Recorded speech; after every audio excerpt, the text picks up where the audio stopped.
Friends mayam Delhi da Hwjik si yamna kanna protest achau protest student mayam pullaga protest tawbagi wari si mayam ko social media amadi atop media sing su mayam thengnabiramani ko aduna video sida ina mayam da share tawjagado ise Hwjik Delhi da yamna kanna student mayam da protest tawribase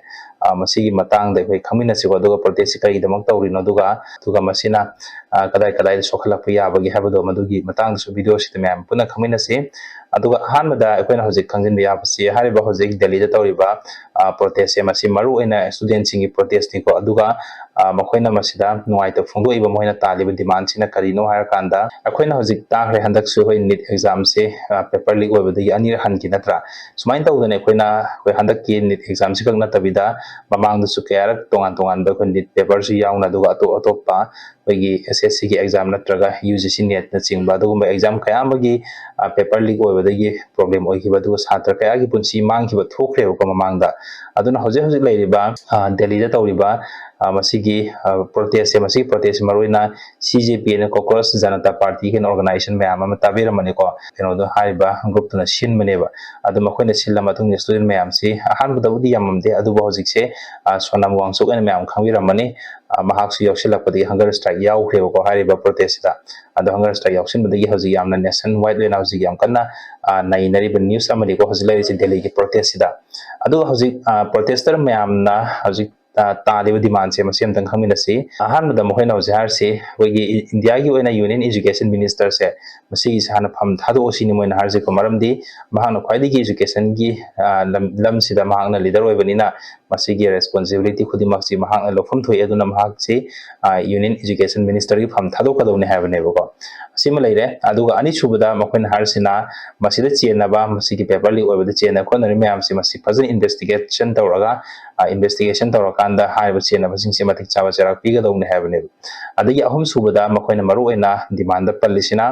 बगी paper leak ओइबना मरम ओरगाने student का आमा सी मांग सुमा मसा मसा की थवाई लौकिबा suicide तौबा यावरेबा अदुना हाइबा मयाम दो हाइबा सीखिबा छात्र मयाम दुगी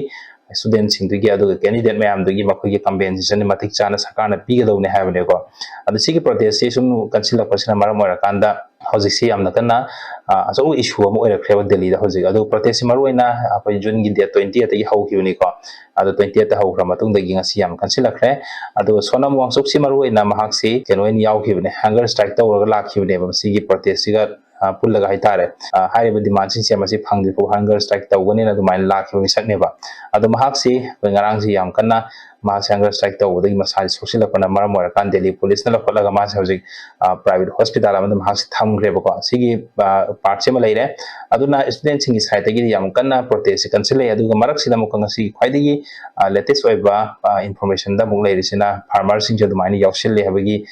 paw amasu leire ko aduna hojik hoigi central government so adugi matik matha saba tanja amasu orine ba sigi fibam sida makhona talisina masida hoigi union education minister se masigi resignation tawbagi posini ko ado haju fogdi resignation tawbagi wari su laite du tawone habagi पाउ से दुमाइना तो पाउ सिंग फोंदो कुसु लैतेबो को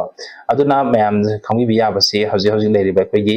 India की education system अदुका कोगी थबा इंखांगी कौरिबा थबक ma'am से सिगी exam ma'am से दा सेंगना अहोबा लेरबा हाबगी वखन सु मैम ना खल्ले मतम ने हजि से आइदि इसा इशु सि याम कन्न वाना होनरा कांदा उपर लाख या संगना मतम गया संगना